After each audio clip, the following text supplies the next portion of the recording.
等我拿彩了啊！跟我没关系，你别找我啊！这都是世子爷爷干的。你马上就入土了。花铲怎么少了一把？难道被人动了？怎么会呢？之前花匠给咱们收拾过，被咱们骂了之后呢，就再也没有人敢动了。哎，拿个锄头，快点，快点！哦。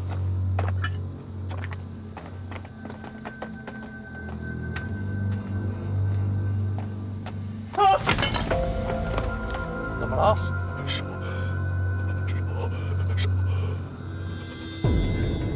滚！滚！滚！滚！滚！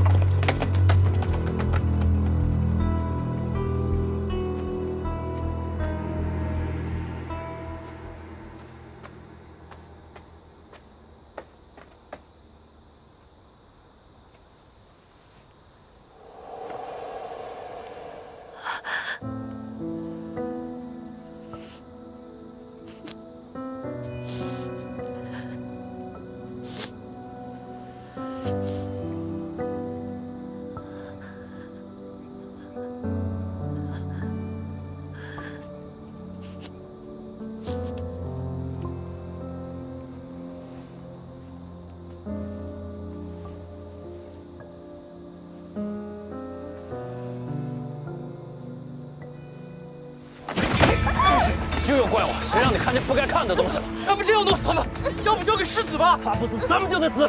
快来帮忙！快点！我不能死，我不能死！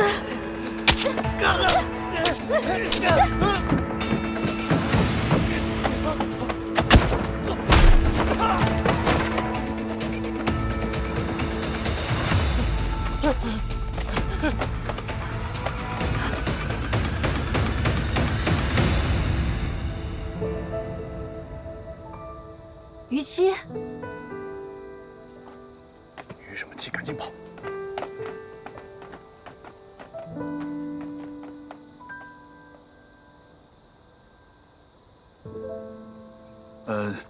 你为什么在这儿啊？看来于四卫调查的本领很一般啊！你居然都不知道，这长兴侯府世子就是我二姐夫。还有心思开玩笑的？要不是我过来的及时，你连开玩笑的机会都没有。那于大人又为何在这儿？我来调查失踪案，怀疑和曹新玉有关。他没有把你怎么样吧？他应该把我怎么样？啊，那就好。那两个人为什么要杀你啊？想活的话别动，听好了，今天夜里你们干完活便躺在这个地上睡着了，什么人都没遇见，明白了吗？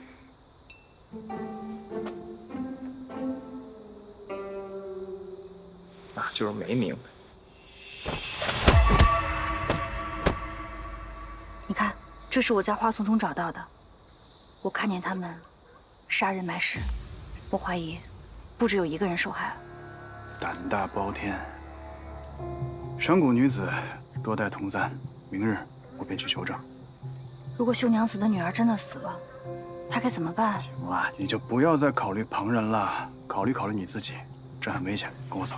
哎，于七，我不能走。哎，你说吧，还有什么原因？为什么不能走？我要是这么走了，这曹星玉就该想法子对付我们家了。我二姐姐是他正妻，虽然就是他把我引到这府中来，还有我三姐姐，她那么柔弱，还在想办法要保护我，还有我五妹。你先等等，什么叫你二姐姐将你引入府中啊？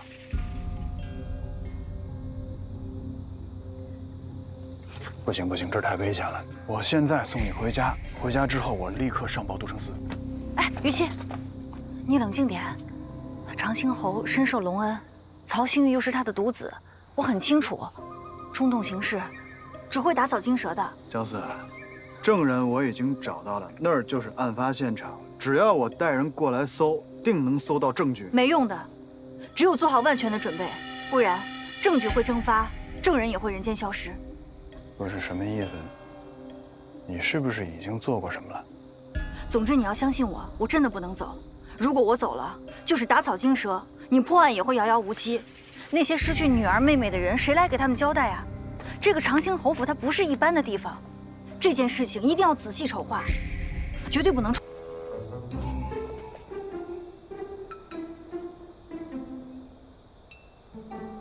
怎么了？你一直这样吗？我怎么样？气人。但是我现在还没有办法跟你生气。你说的有道理，是我把问题想简单了。但是我现在刚刚把你给救出来，我总不能这么眼睁睁地看着你去冒险吧？打仗都是要讲究一个方式方法的，不能这么硬碰硬。那不然这样，咱们俩联手，把这恶徒绳之以法，替那些枉死的女子报仇。你能相信我吗？行，我信你。保护好自己，我尽快回来。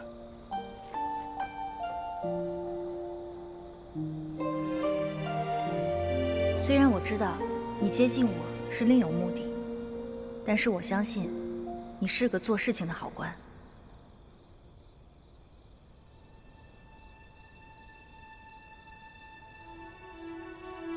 务必保证他没有任何危险。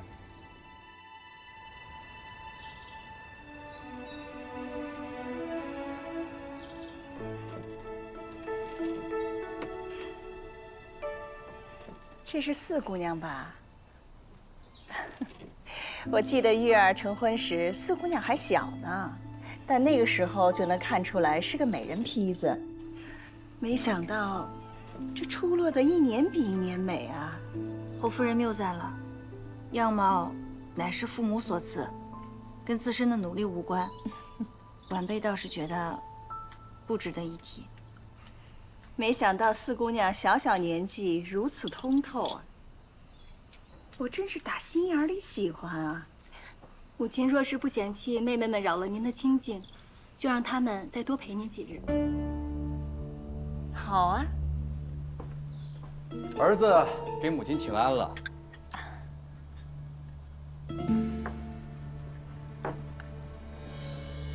都坐坐坐坐。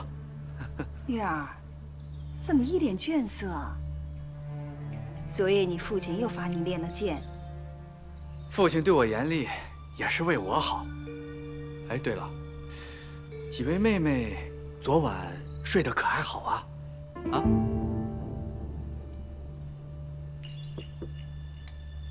挺好。那就好，那就好。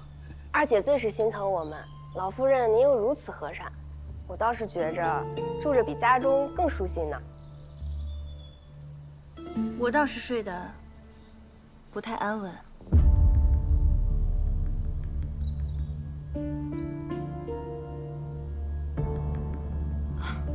我认床。是吗？四姐姐倒是娇生惯养，这侯府的床不比伯府的好睡。晚上姐姐去看看，给你床上添点什么。啊，那几位妹妹先用膳。母亲，儿子先出去了。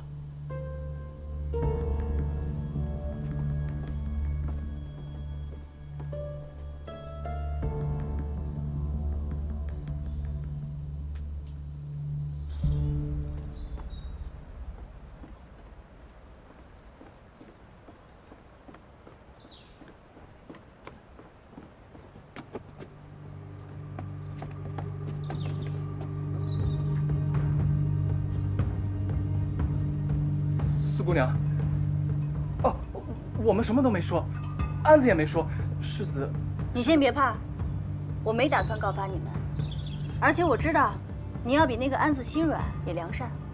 昨天晚上勒我，我看你都没有使多少力气，所以我想，这种伤天害理的事情，你早就不想干了，对不对？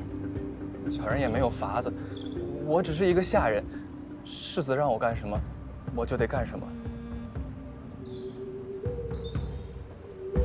但你有没有想过，以你们世子的脾性，你知道他这么大的秘密，他又能留你活多久？那我该怎么办呀？四姑娘，你能救我吗？救你可以，但你要先告诉我，昨夜我听你们说还有一个姑娘被关着，对不对？哦，对对对，你得告诉我，她被关在哪里？这是妞妞的，你仔细看看啊，可别看错了。是我亲手给妞妞买的簪子，我怎么可能会看错了？妞妞在哪儿？啊，妞妞在哪儿啊？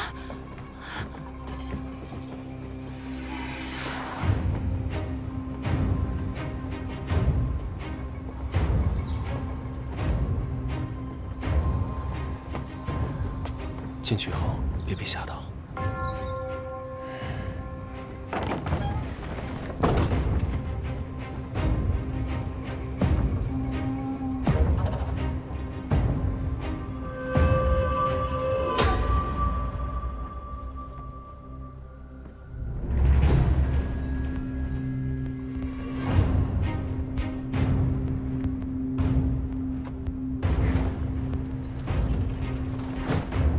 姑娘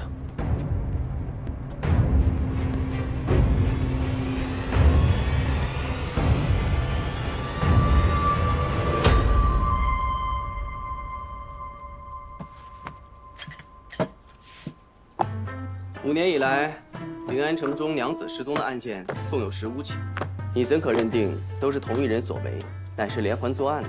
这是不是有些武断？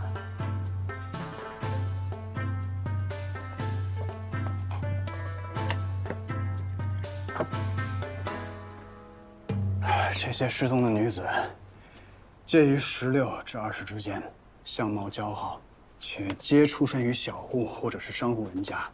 我与龙蛋在探查中发现，他们最后出现的地点，皆汇聚在此处。长兴侯府，这是我们整理的线索，这里面的证言基本上都指向于同一个人——曹兴玉。甄大人，此刻你还觉得我武断吗？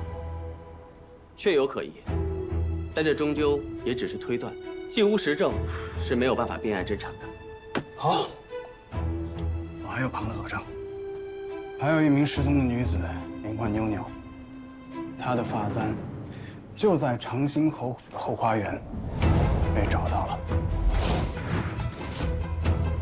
眼线所言，她的尸首就埋在花园地下。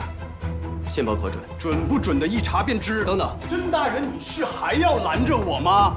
眼下所有的证据都指向长兴侯府，我知道办理此案甚是艰险，因此我更需要你甄大人相助我一二。朝野上下皆唤你甄衡甄大人为天下文官典范，不畏强权，刚正不阿。若此刻你都迟疑，这天下恐怕再无人敢管了。此案一日不解，天下所有的女子便会多一日的风险，等不得了，甄大人。于大人莫急，我只是有一事想问。你问。长兴侯手握军权，掌卫迎兵，南吴来犯之时曾有护国之功，你就不怕开罪于他？王子犯法与庶民同罪，我有何惧？好，于司卫果然胆识过人，这右司终于来了个顶事的。走，我与你同行。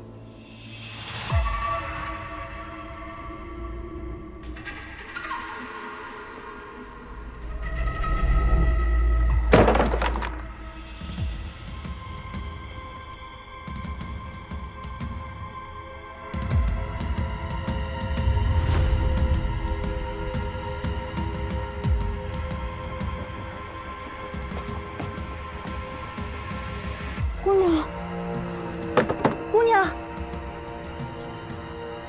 她不会死了吧？姑娘，姑娘，别打了，别打了！天后，有没有钥匙？有。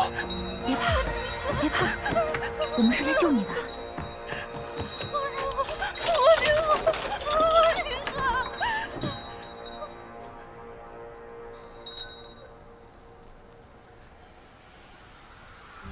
列队！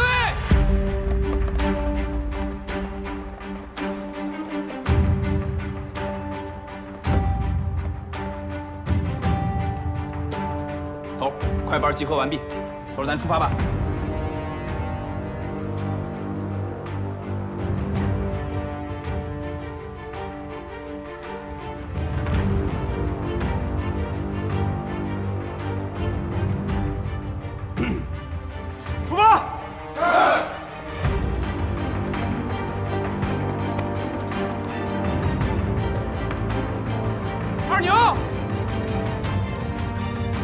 夫吩咐你做的事情，侯爷，为何到今日还没做好？侯爷，侯爷，都城司传来消息，于七带着一大队人要来咱们府里搜查。你说什么？他要来我侯府搜查？这个姓于的是吃了雄心豹子胆了吗？他要搜查什么呀？说是什么要寻失踪的女子。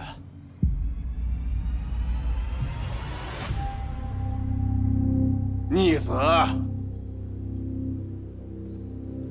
你又干了什么好事儿？说呀！他就是个畜生。别怕，我从前日子过得苦，以为他是长兴侯世子，跟着他，哪怕没名分，也能享福。早知我就不该跟他回府里，就应该选一条河跳下去，小点声，死了干净，也不用受这般折磨。姑娘，放心，我会帮你的，我会帮你逃出这个魔窟。真的？我的姑奶奶，我带你来这儿已经是冒了天大的风险了，这外面都是守卫，怎么救他呀？若是被发现了，你我都性命不保了。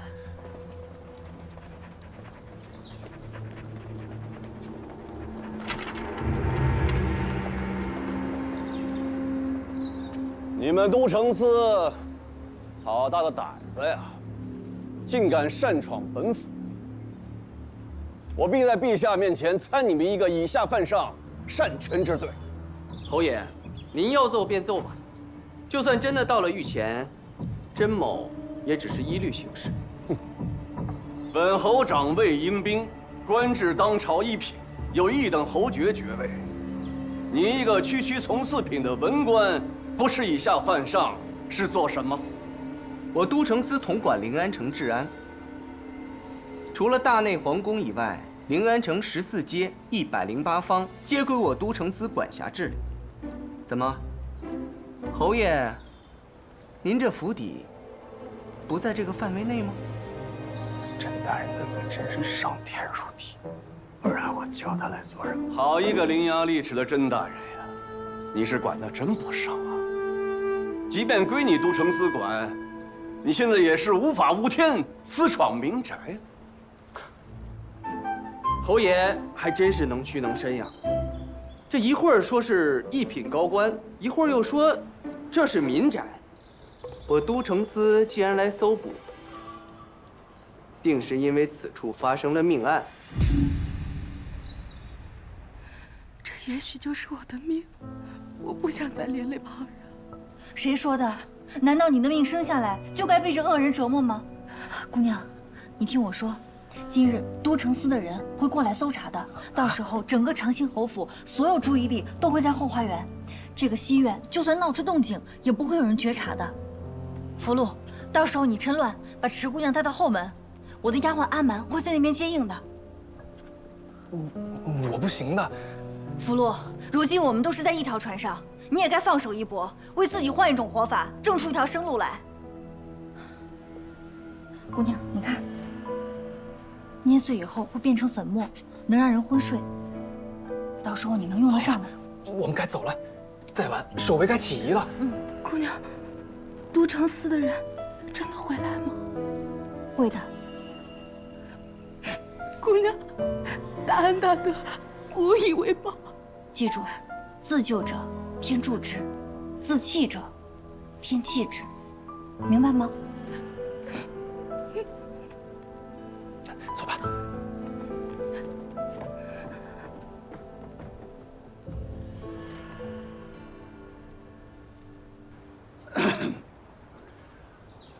侯爷，在下最近一直在追查临安城女子失踪案。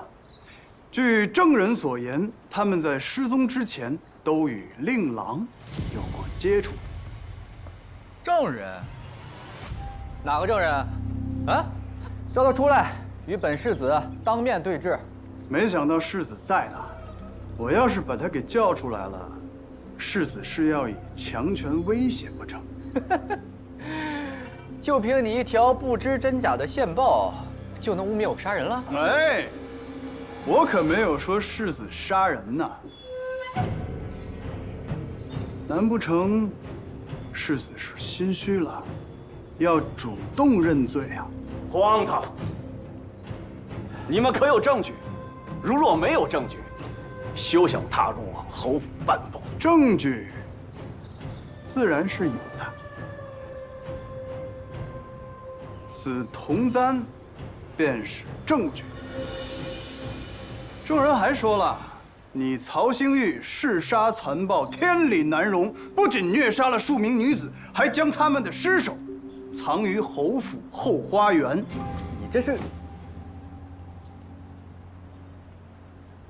本侯是通情达理之人，今日我就让你们搜。但我有言在先，如若你们搜不出尸体，此事本侯绝不会就此罢休。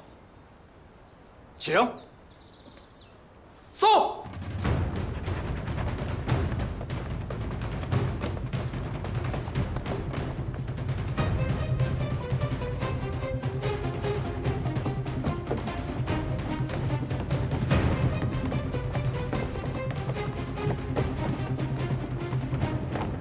怎么来了这么多官兵？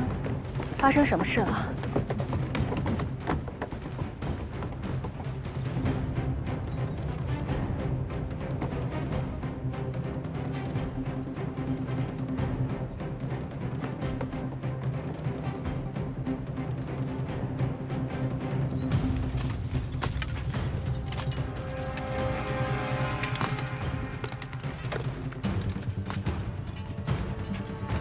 甄大人，不喝点茶吗？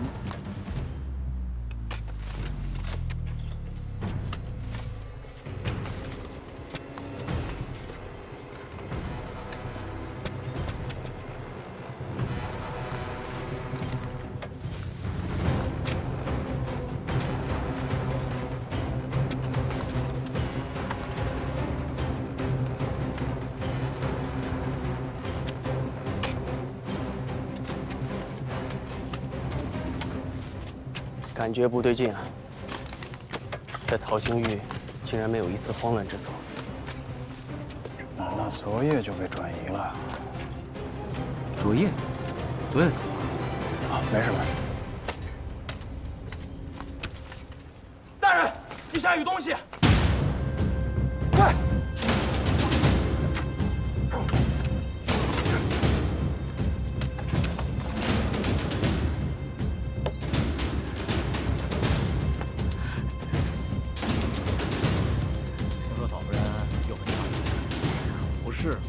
头疼死！下去之后，买一匹花布。我觉得你这办法好。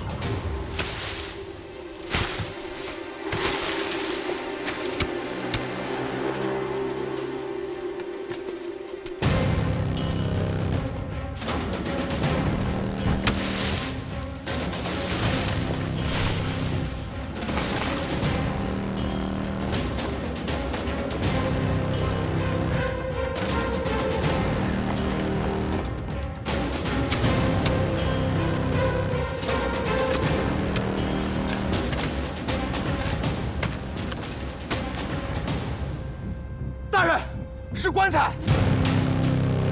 开棺！有你们这把力气！大人，这棺木里……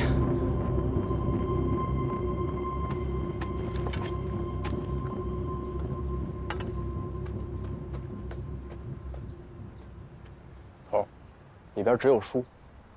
二位大人。此处不过是我掩埋书房废弃杂物的地方，呵呵，哪儿来的尸体呀？可别冤枉我这清白无辜的人呢！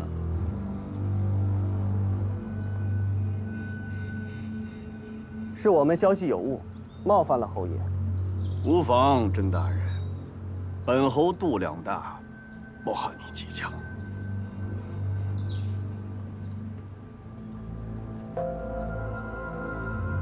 这就不计较了，其中肯定有猫腻，这尸体定还藏在府里。这我当然知道，可凡事都要讲证据。现在我们搜也搜了，若是再造次，他真的告到御前庭，我这都算违律。行了，今日先回去，从长计议。什么从长计议？你眼下要是走了，绝没有第二次机会。围就围了，算我的。哎，文干，接着搜。是。阿牛。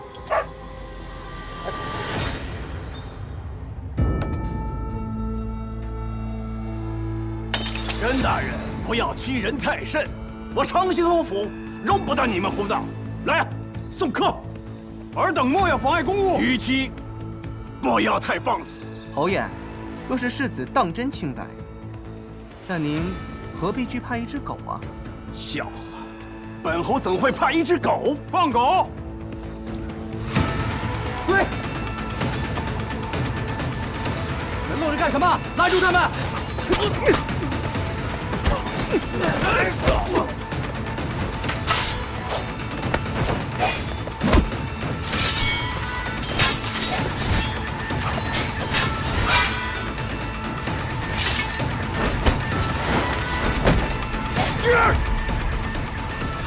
于七，你别乱来。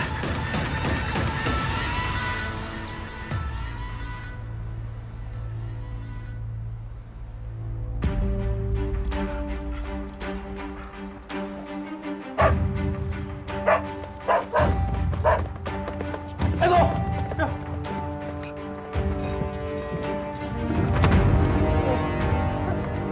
看住！是。头，尸体找了。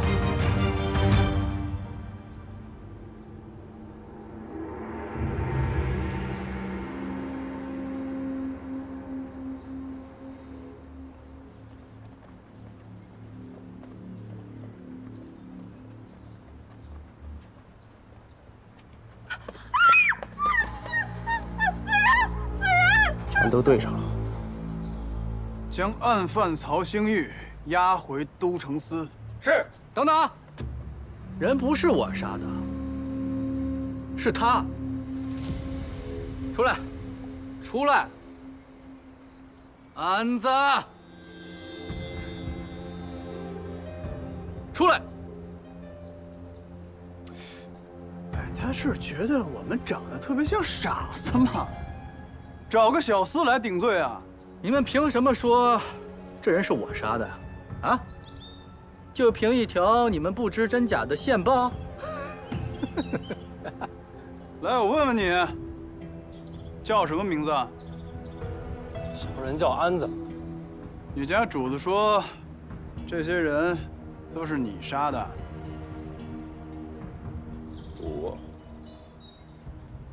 你就招了吧。我们侯府待你可不薄，替你讨了一房媳妇，还留了后。陶兴玉，你休要出言威胁。安子，你莫怕，一五一十的讲。现在此事牵扯甚广，我可面呈陛下。任凭他们是什么身份，也不敢动你家人分毫。你相信我。安子，抬起眼来，你全家3代都是我侯府的家奴，本侯的为人和实力你是知道的。今日你若犯了罪，本侯可以担保，绝不牵连你的家人，懂吗？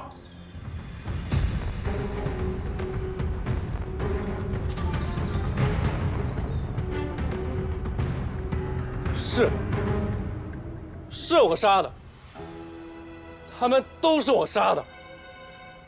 你可想清楚了，现下要是承认了，日后想要反悔可就没那么容易了。我便是杀人凶手，是我鬼迷心窍、见色起意，那些姑娘都是我亲手杀死，是我将尸体扔到枯井里，与世子没有半点关系。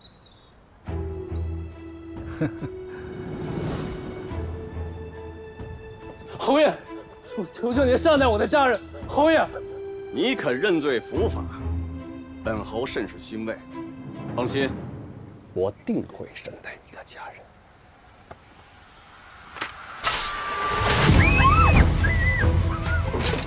常兴侯，你敢当众灭口，简直是目无王法！本侯一向治家如治军，如今府中出现丧心病狂的恶奴，败坏我长兴侯府的名声，我便替你们都城司了结了他，不好吗？省得你们再开堂审案。按大周律，杀奴也是犯罪。甄大人，别以为这里只有你一个人懂法。无故杀奴确实是罪，可他犯了死罪，我父亲杀他有什么错吗？就算他犯了死罪，那也应该先上报官府，得到允准后方能处置。小小一个家奴，杀便杀了，还轮到你都城司来批准吗？你若未请官，那便是违律。按大周律，未经官府而擅杀奴者，杖100。怎么，甄大人，你要打本侯的板子吗？你敢吗？我下官叨扰了，侯爷，请便。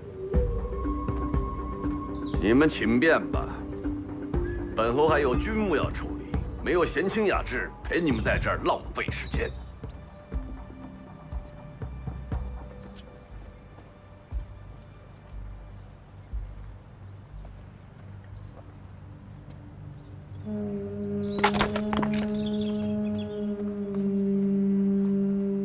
看什么看？给我滚回去！你拦着我做什么？就这么让他们走了？今日之目的不是来追究曹勇杀奴，是为了寻到这些尸体。现在尸体都在这儿摆着呢，一具都没少，已是死无对证了。于不会让他们死无对证的。这谁影响的你啊？你怎么现在性子毛毛躁躁的？还是太年轻了。不是这跟年轻有什么关系啊？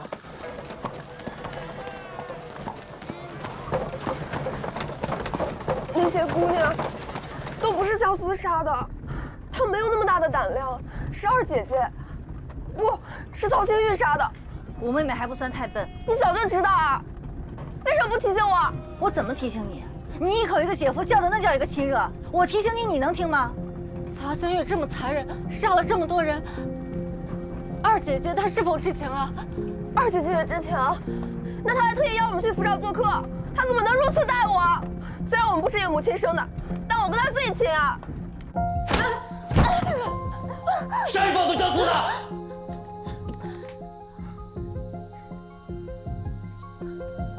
他们见了那么多死人，吓得让都城司的人带着他们出府，难道我还能拦着不成？贱婢还敢跟我顶嘴！顶嘴！顶嘴！顶嘴！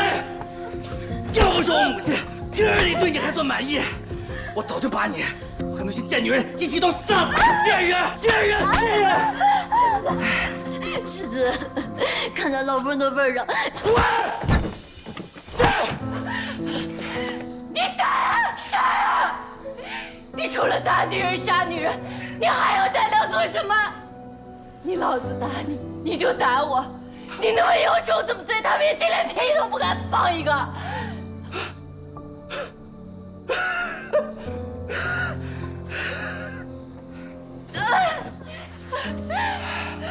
你一个小门小户的贱人，还敢看不起我？当初你非要替你堂妹嫁给我的那股热乎劲儿呢？啊！你有今天，都是你自找的。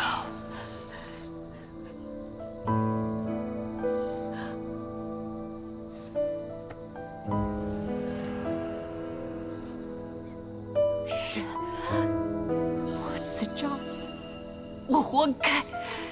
你打死我好了，正好再给那都城司添条人命，看看有没有第二个案子为你背锅。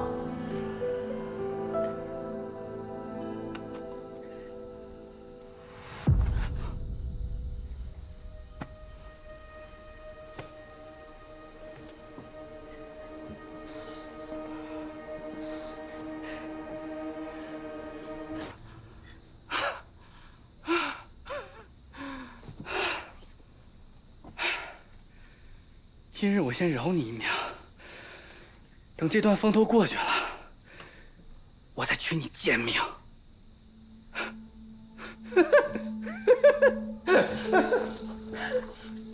夫人，夫人，你怎么样啊？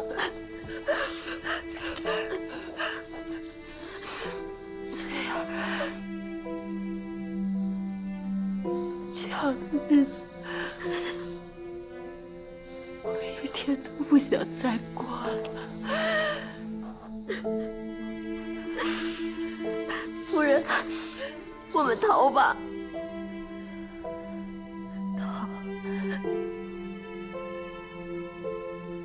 逃去哪儿啊？四姑娘走的时候同我说，她在后面的小巷里留了一顶小轿，就怕你想回去。你要是再不走，只怕真的会没命的。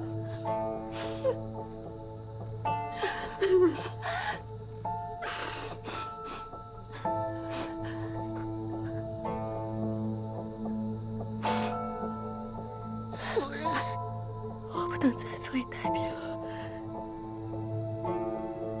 回家。我们回家，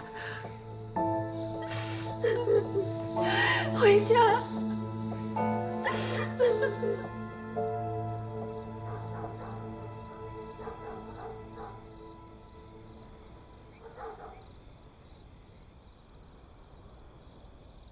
老天真是不长眼，就这么白白放过了那个杀人恶魔。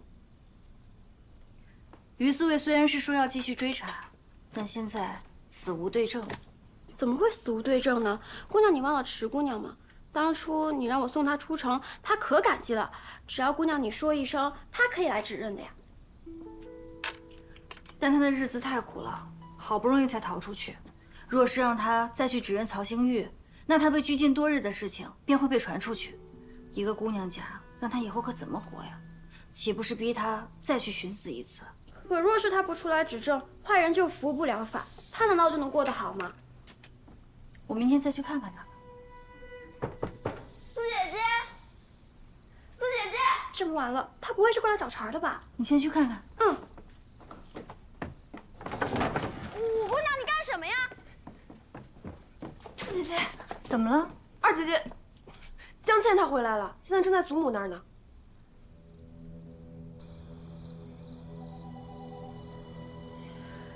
哎呀，倩儿啊，别再一直哭了，你得告诉祖母，大半夜的跑回娘家，到底怎么了？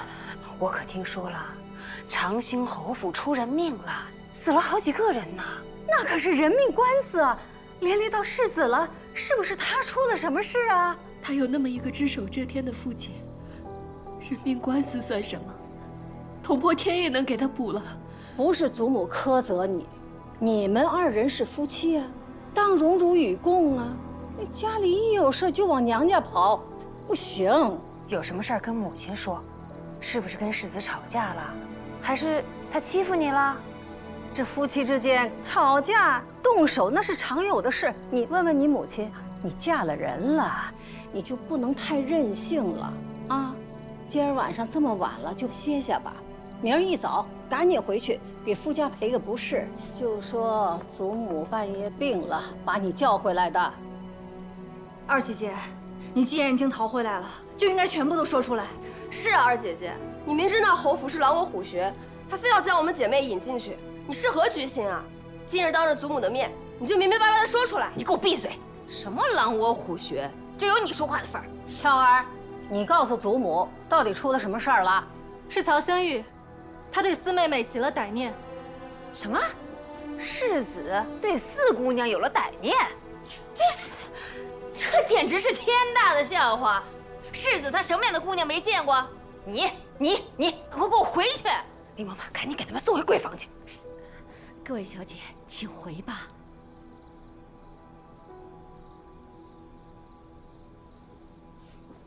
倩儿啊，别哭了，是不是你也被蒙在鼓里，所以才气得跑回了娘家？我什么都知道。你在胡说八道些什么呀？什么叫你都知道？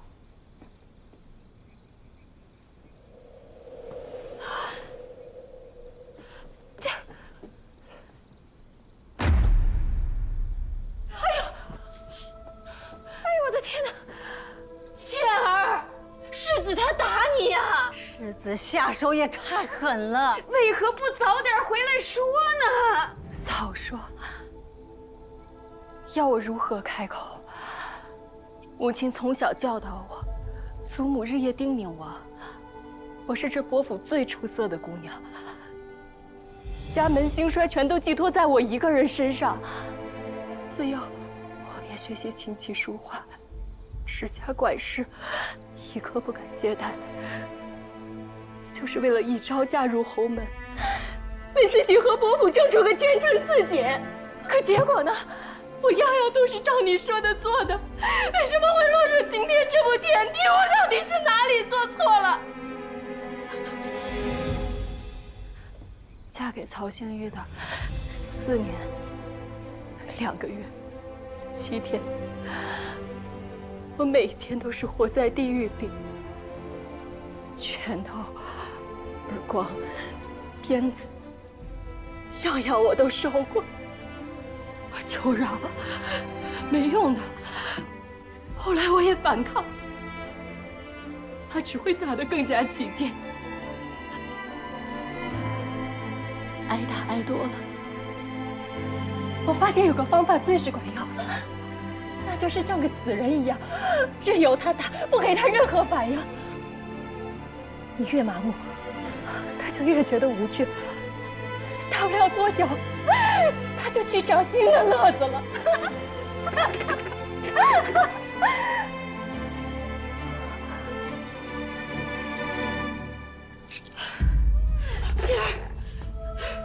倩儿不怕，母亲这就带人去长兴侯府，找他和离。胡闹！我要再不来，这个家就要翻天了。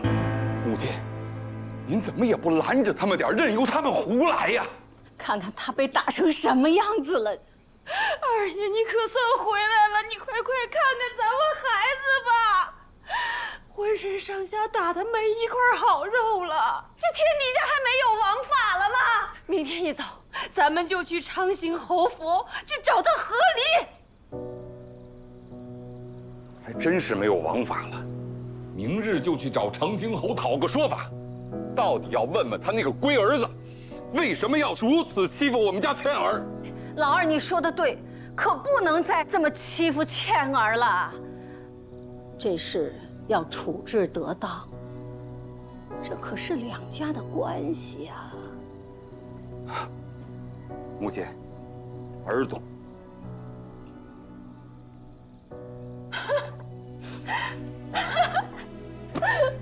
你看我说了有什么用呢？啊！父亲，你以为曹兴玉为何会如此肆无忌惮？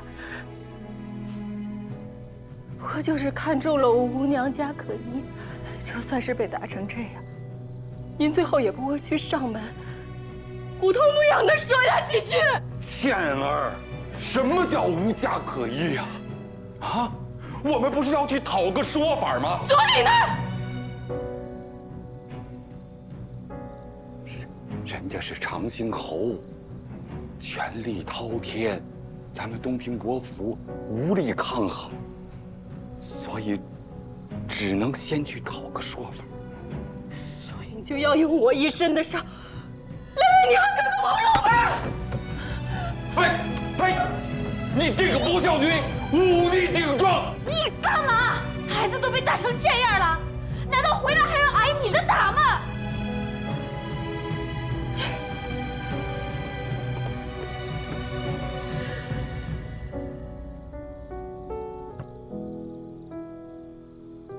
自古女儿在家从父，出嫁从夫。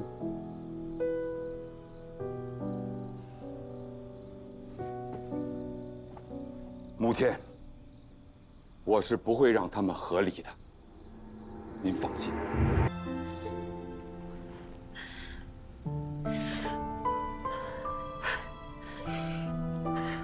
亲轻一点啊，倩儿忍一下。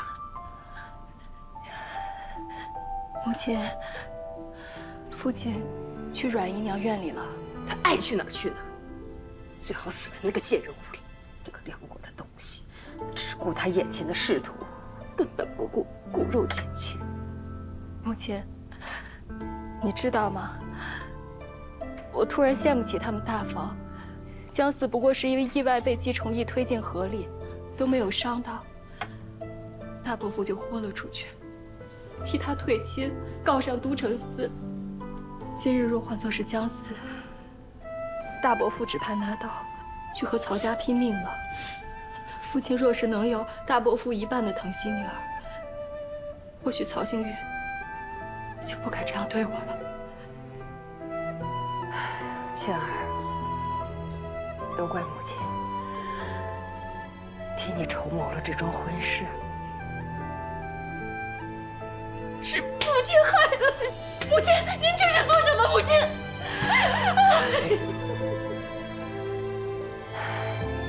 看来德家高门并非幸事。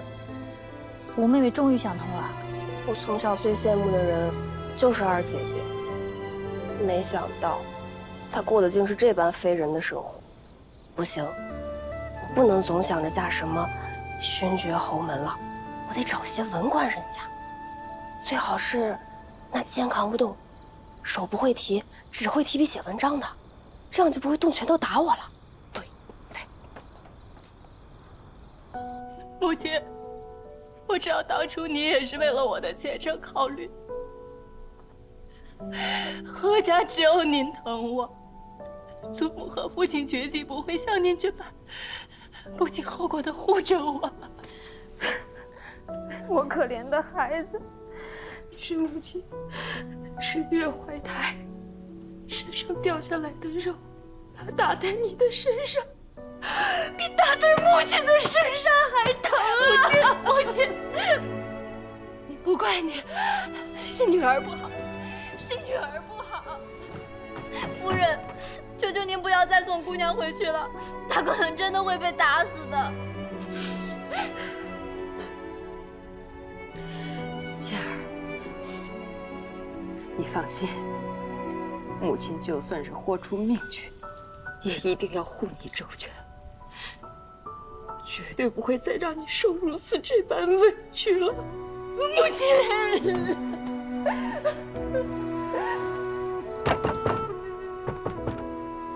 谁呀？我有个办法。胡闹！我还以为你能出什么好主意，你是想害死倩儿吧？二姐姐不是说过吗？只要能少受那畜生的折磨，做什么都愿意。现在如果报官，就大有可能可以远离他呀。就如你所说，倩儿去了都城司，只认了曹星玉，那长兴侯呢？长兴侯会放过他吗？那二姐姐现在还有旁的路能走吗？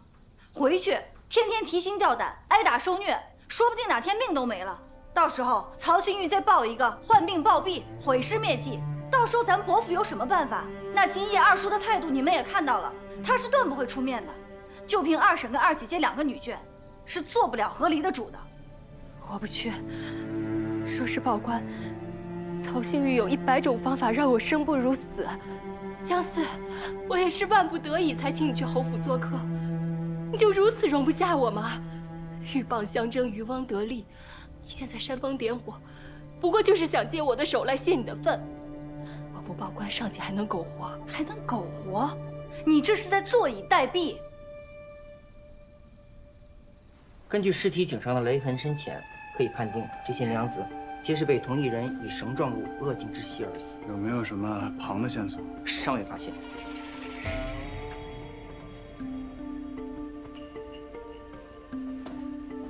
他的勒痕怎么跟其他人不一样？或是因为死者体质特殊，也或是将死之际挣扎太过剧烈，从尸身上难以断定。你看看他的喉咙里面有没有什么异物？是。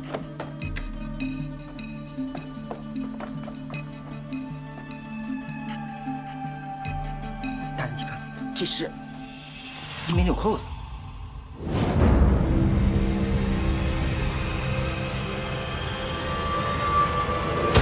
这个于七真的是这么说的？千真万确，他说此物安子根本用不起，说要传唤世子去审问了。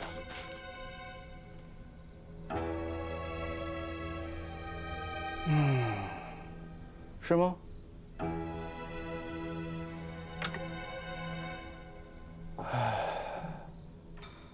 安子用不起，可有人用得起啊！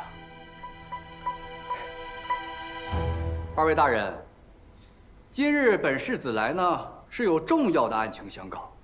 这安子认罪之后呢，我就越发觉得不对劲。他平日里是个老实本分的人，怎么会有这么大的胆子杀人埋尸呢？当时可是你亲手指认的他，你爹了结了他，怎么？这才过了多久，就换了个说法？你还真是视人命如草芥。他死的吧，倒也不冤，我父亲处置没有什么不公啊。只是我彻查了全府上下，竟查出安子并非主谋，而是从犯。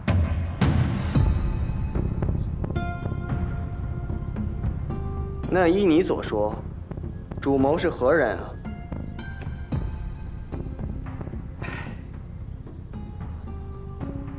不是别人，正是我的夫人江倩。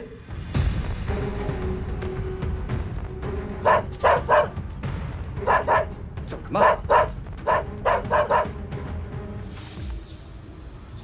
曹新玉将我倩儿告上了衙门。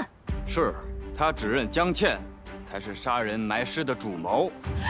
倩儿，他们是恶人先告状，简直岂有此理！世子夫人，随我走一趟吧。四儿说的没错，我早该听他的去指认曹新玉。母亲，怎么办啊？倩儿别怕，绝对拿下！你们干什么？姑娘，住手！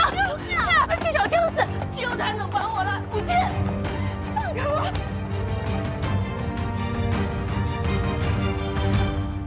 事到如今，你就认了吧。是你与安子有了私情，见安子与那些女子走得亲近，你心生嫉妒，所以指使安子虐杀了他们，真是家门不幸。你胡说，我没有，我连那些女子的面都没有见过，怎么会杀他们？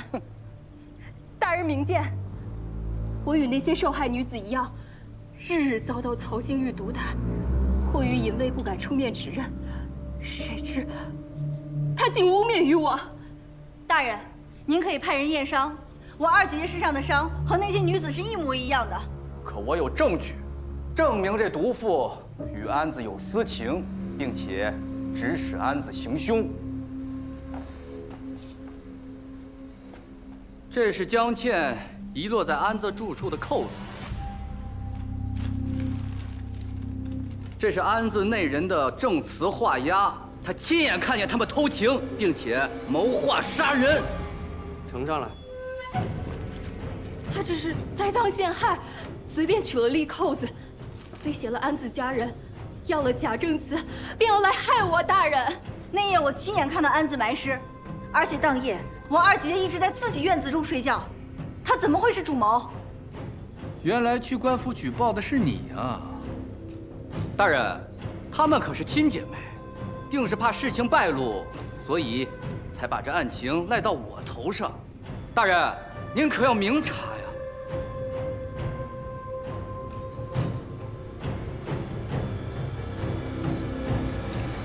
带证人。传证人。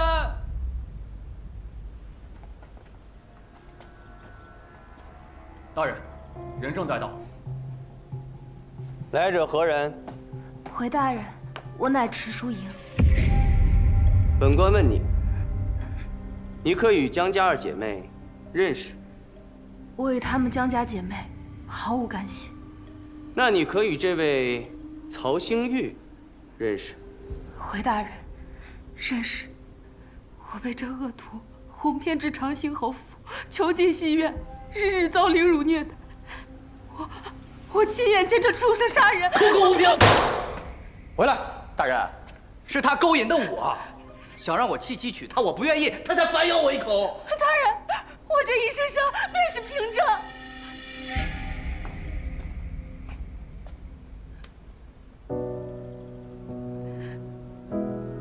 石姑娘，你说你见曹兴玉杀人，你可见过他用何凶器啊？回大人，是马鞭。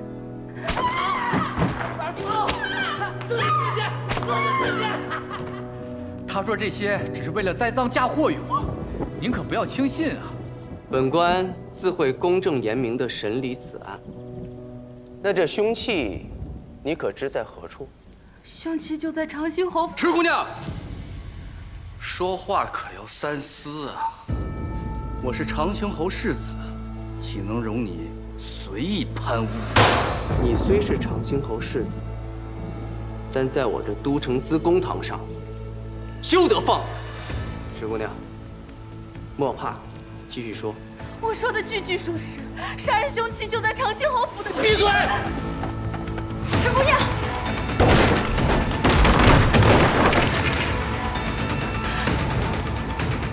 石姑娘。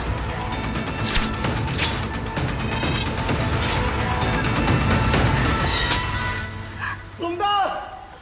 于四卫，没事吧？放开我！好你个曹兴玉，你真是胆大包天啊！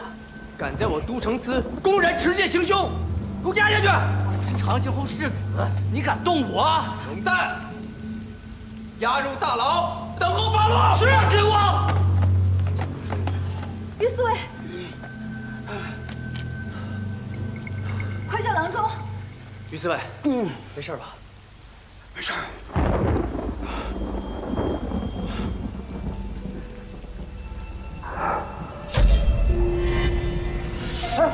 于四卫，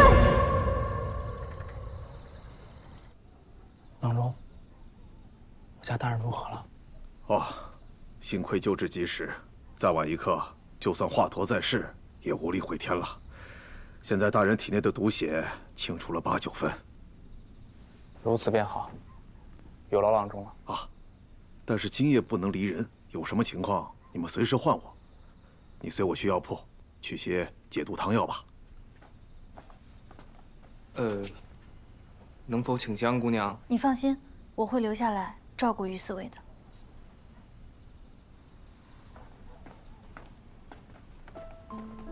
拿药。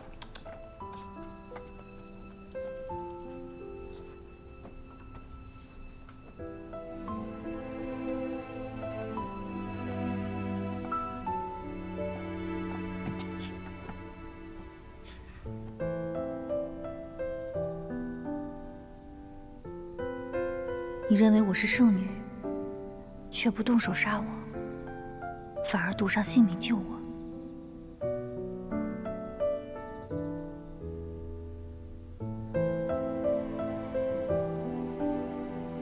你醒了？有劳姑娘照顾了。于四卫，是因为我受的伤。如果我都不能照顾你，心里肯定过意不去的。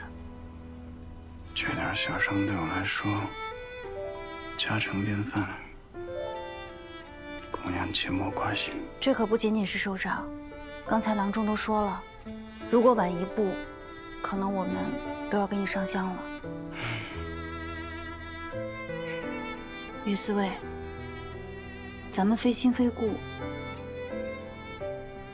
为何要以命相救啊？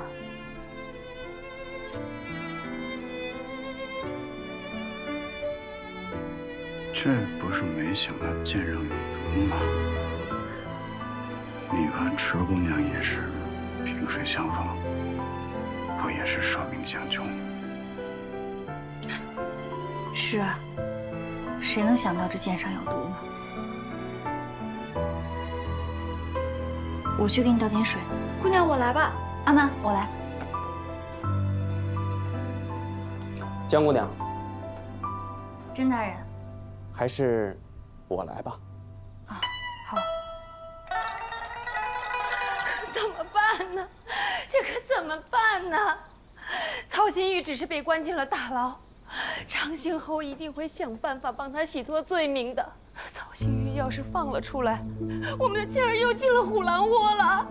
二爷，你快想想办法呀！二爷，母亲，母亲，母亲，你快想想办法吧！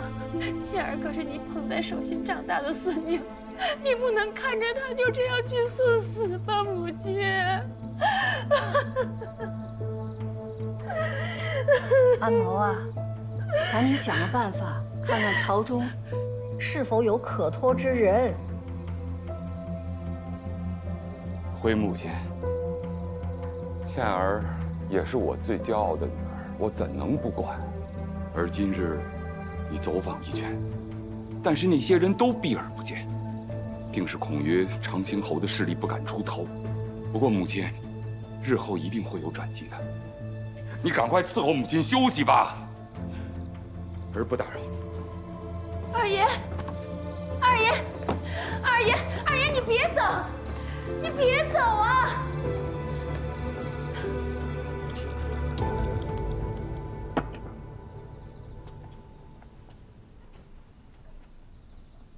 于四卫，于四卫，喝点水吧。啊，你手伤了，我来喂你。左手还是好的。劳烦甄大人帮我把杯子放到旁边。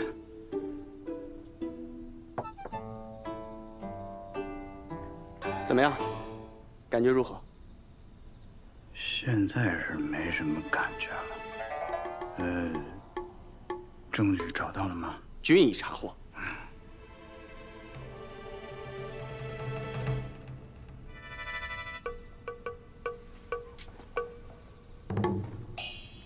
每每遇到这样的案子，我都会觉得，这人性之恶，真是难以想象。我甄某经手过这么多案件，却仍旧无法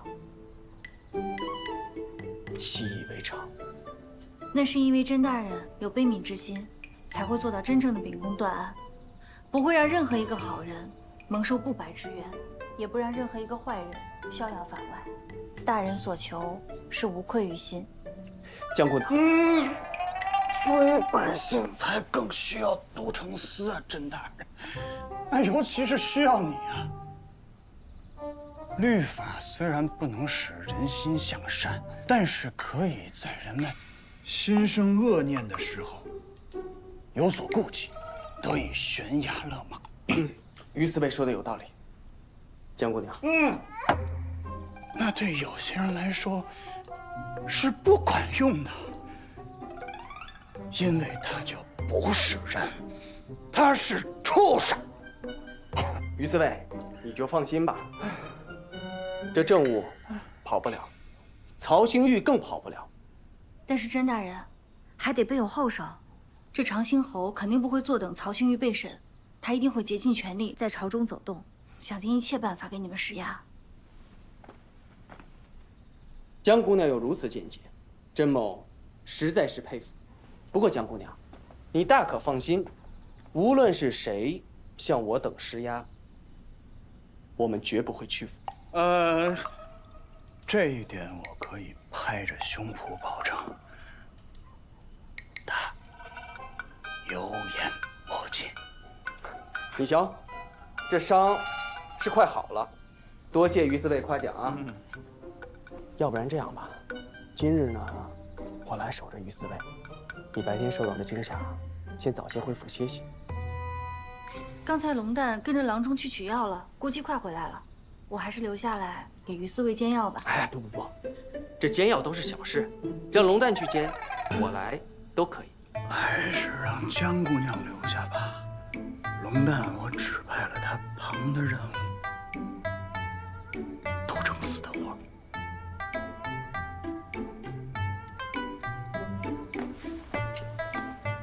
要不然，我差2名衙役。这种熬夜的苦差事，怎么能让江姑娘做呢？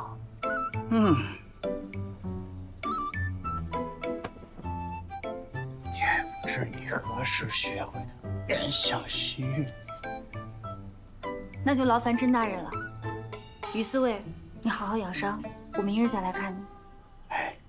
江姑娘，我送你。好。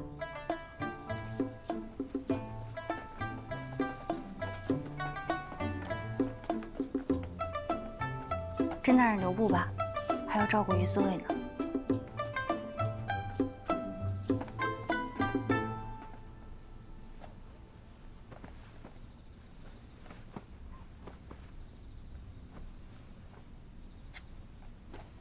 于四卫，于四卫，你有没有觉得江姑娘确实不同于寻常的大家闺秀？她在公堂之上据理力争的样子，真是光彩照人啊！这私底下对恩人又是有情有义。于四卫，于四卫，我说话你听到了没有？你说，要是我为他挡了这一剑，那我们就该吃席了。啊？吃席？要是能吃席，也挺好啊。